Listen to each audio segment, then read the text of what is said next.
મગન ધૂન ગાજે ઝાલરી વાગે ઝીણી ઝીણી.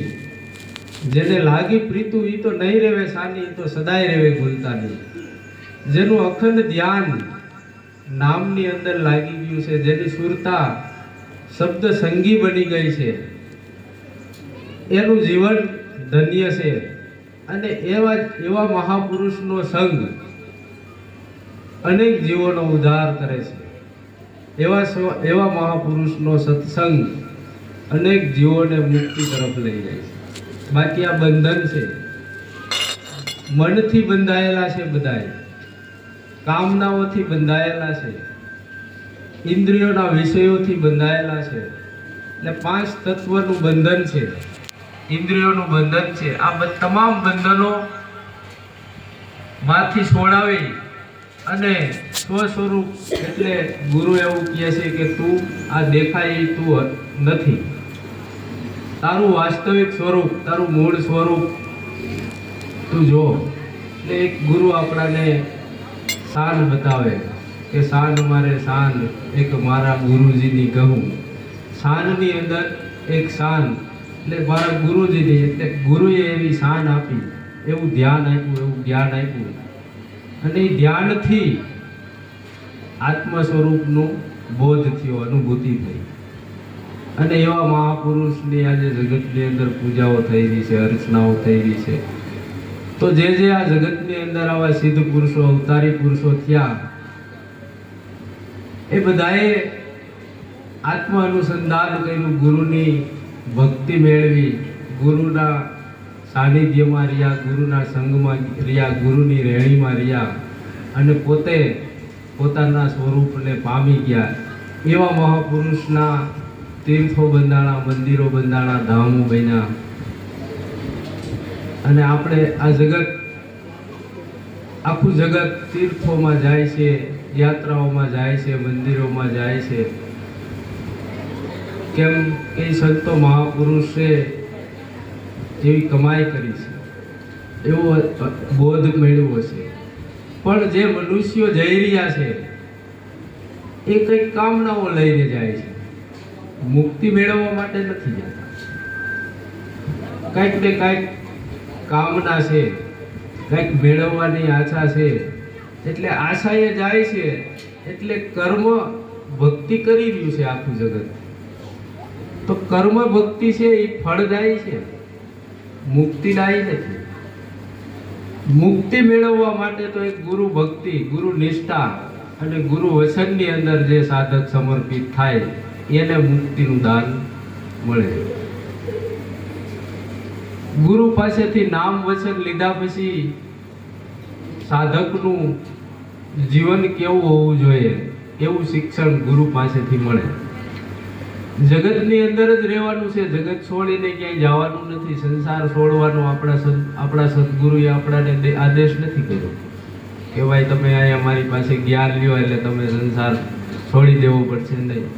જે આ પૃથ્વી ઉપર મહાપુરુષો પ્રગટ થયા એ સંસાર છોડીને ભાગ્યા નથી. સંસારમાં રહી અને સંસારથી મુક્ત થઈ અને રહ્યા છે. તો આપણાને પણ એ સ્વબોધ આપ્યો છે કે આ સંસારમાં રહે અને કેવી રીતના સંસારથી મુક્ત થવું. કેમ કે ઘરની અંદર રહીએ, કુટુંબની અંદર રહીએ, પરિવારની અંદર રહીએ, સમાજની અંદર રહીએ તો અહીંયા ડગલે ડગલે તપસ્યા છે. જંગલમાં જાય તો કોઈ પણ કરી શકે, આંખું બંધ કરીને બે શકે, એટલે બીજું તો કોઈ આવરણ નથી. અને એ પોતે એકનું કલ્યાણ કરી શકે, એ બીજાનું ઉદ્ધાર ના કરી શકે. પણ સંસારમાં રહી તો આ સંસારની જે કંઈ પણ ભૌતિક કામનાઓ છે, ભૌતિક દુઃખો છે, એની અંદર જે આ જીવો ફસાણા છે એને સંસારમાં રહી અને સંસારથી મુક્ત કરી શકે. એટલે સંતોએ આપણા બધાને એવો આદેશ કર્યો, ભાઈ સંસારમાં રહી અને સંસારથી મુક્ત થવાની ક્રિયા કે તો કે નામ ભજન. નામ ભજન વૈન નહીં નિસ્તારા જાગ જાગ મન ક્યું સૂતા. આ નામ ભજન આપ્યું. નામ ભજનનું સ્મરણ કરતા કરતા જેમ નાળિયેર ઉકાય અને અંદરથી ગોટો જુદો પડી જાય, એમ સંસારમાં રહેવા છતાંય આવા પરમ મહાપુરુષો સંસારથી મુક્ત થઈ ગયા અને આપણા બધાને મુક્તિનો માર્ગ બતાવ્યો.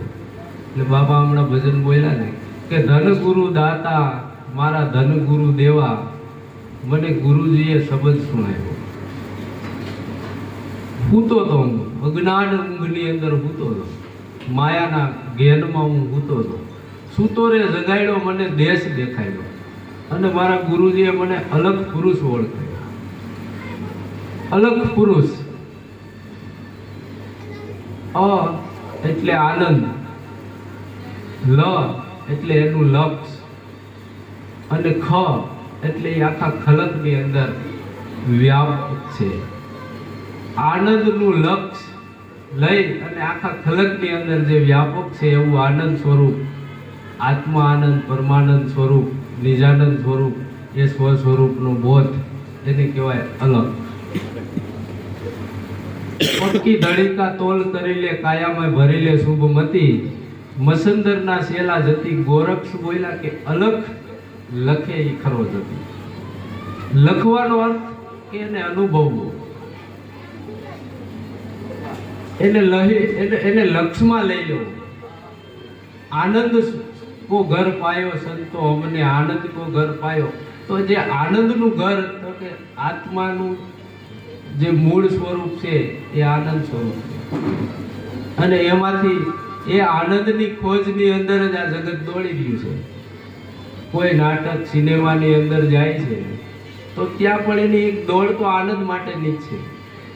કોઈને કોઈ વસ્તુ ખાવા પીવાનો આસક્તિ થાય છે તો એની પાછળ પણ કે હાલ પહેલી વસ્તુ ખાવ મને આનંદ આવશે, ત્યાં જાવ આનંદ આવશે, એને મળવું આનંદ આવશે, આમ કરવું આનંદ આવશે. પણ આવતો નથી અને આવે છે તો ક્ષણિક છે. વિષયાનંદ છે, નિજાનંદ નથી. એટલે વિષયોનો આનંદ છે પણ એ ક્ષણિક આનંદ છે. તો આ મનની દોડ આનંદ માટે જ છે. આ જગત આખું જે કંઈ પણ પ્રયાસ કરી રહ્યું છે, એટલી ધન મેળવી લો, એટલી સંપત્તિ